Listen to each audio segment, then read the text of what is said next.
അമേരിക്കയെ സത്യത്തിൽ Saudi Arabia ഊമ്പിച്ചു വിട്ടു എന്ന് വേണം പറയാൻ. അതായത് സൗദി അറേബ്യയുടെ foreign minister prince Faisal bin Farhan അങ്ങരുടെ ഒരു ഒരു വീഡിയോ ഇപ്പൊ പുറത്തു വന്നിട്ടുണ്ട്. ഈ മെക്ക കരാറുമായി ബന്ധപ്പെട്ടിട്ടുള്ള ഒരു വീഡിയോ ആണ്. المملكة العربية السعودية وحسب ما أعلم كل الدول العربية لا تضع سياساتها بناء على مصالح الآخرين، تضع سياساتها بناء على مصالحها هي، وسوف نتابع مصالحنا وسوف نستمر في صياغة سياساتنا بناء على تلك المصالح بغض النظر عن وجهات النظر، وسوف نبقى في نفس الوقت منفتحين. അപ്പം അതിനകത്ത് പറയുന്ന ഒരു കാര്യം ഇതാണ്: the era of relying on United States is over. United സ്റ്റേറ്റ്സിനെ ആശ്രയിക്കുന്ന ആ ഒരു കാലം കഴിഞ്ഞു പോയി എന്നുള്ളതാണ് പറയുന്നത്. എന്നിട്ട് പറയുന്നത്, how can Trump protect X when he is unable even to protect his own country. സ്വന്തം രാജ്യം സംരക്ഷിക്കാൻ പറ്റാത്ത ട്രംപ് എങ്ങനെയാണ് ഞങ്ങളെ സഹായിക്കുന്നത് എന്നുള്ളതാണ് സൗദി അറേബ്യ ചോദിക്കുന്നത്. പശ്ചാത്തലം എന്ന് പറയുന്നത്, സൗദിയിലടക്കമുള്ള ബഹ്റൈനിലും പ്രത്യേകിച്ച് ബഹ്റൈനിലടക്കമുള്ള അമേരിക്കയുടെ ബേസുകൾ പ്രൊട്ടക്റ്റ് ചെയ്യാനോ പട്ടാളക്കാർക്ക് മര്യാദക്ക് ഭക്ഷണം കൊടുക്കാനോ ഒന്നും സാധിക്കാത്ത ഒരു സ്ഥിതിവിശേഷം യഥാർത്ഥത്തിൽ എവിടെ ഉണ്ടായിട്ടുണ്ട്? അമേരിക്കയിൽ ഉണ്ടായിട്ടുണ്ട്.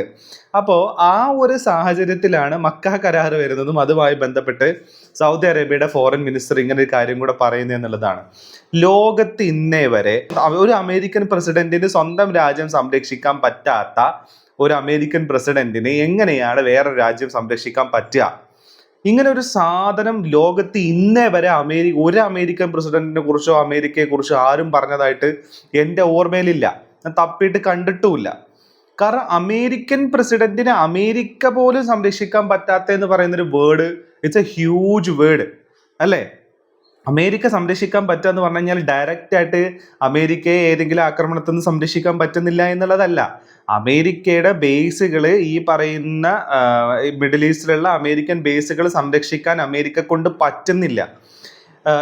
എന്ത് പശ്ചാത്തലത്തിൽ അല്ലെങ്കിൽ എവിടെ നിൽക്കുമ്പോൾ എന്ന് ആലോചിക്കണം. ലോകത്തിലെ ഏറ്റവും വലിയ എയർ ഡിഫൻസ് സിസ്റ്റം ഉള്ള രാജ്യം എന്ന ഖ്യാതി നിലനിൽക്കുന്ന സമയത്താണത്. പാട്രിയോട്ട് ആരോ ഒക്കെ ഉള്ള സമയത്താണ് ഇങ്ങനെ ഒരു കാര്യം സംഭവിക്കുന്നത്. ഈ സാധനങ്ങൾ കൊണ്ടൊന്നും ഇതിനെ തടുക്കാൻ പറ്റുന്നില്ല എന്നുള്ളത്.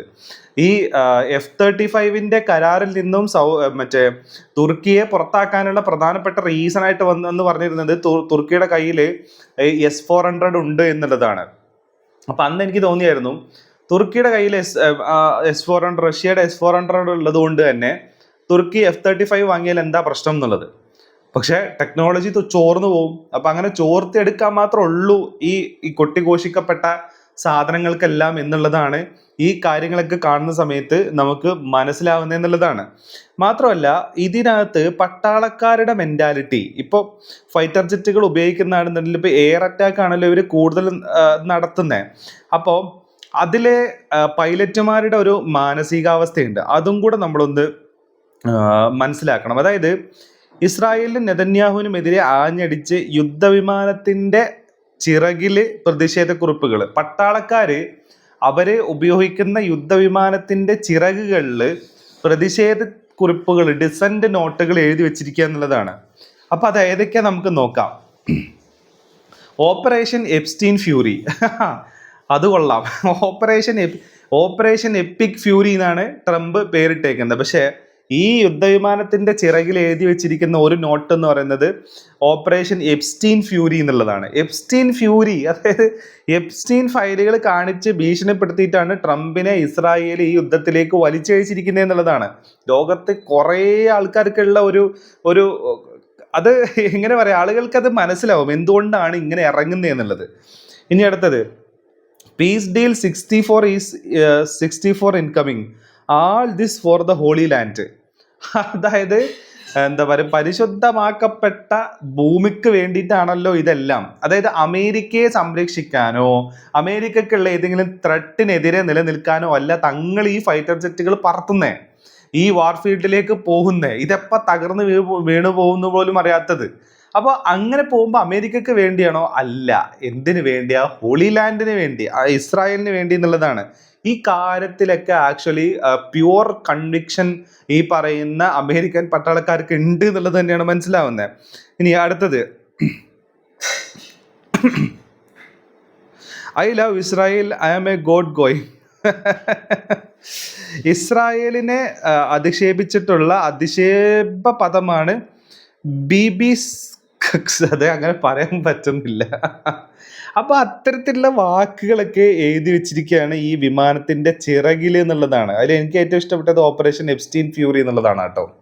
അപ്പൊ ഈ രീതിയിൽ പട്ടാളക്കാർക്കടക്കം മടുത്ത് നിൽക്കുകയും USS അബ്രഹാം ലിങ്കനിലുള്ള പട്ടാളക്കാർ തമ്മിൽ തല്ലുകയും കുറെ എണ്ണം കടലിലേക്ക് എടുത്ത് ചാടുകയൊക്കെ ചെയ്യുന്ന ഒരു പശ്ചാത്തലം ഇതിനുണ്ട് എന്നുള്ളതാണ്.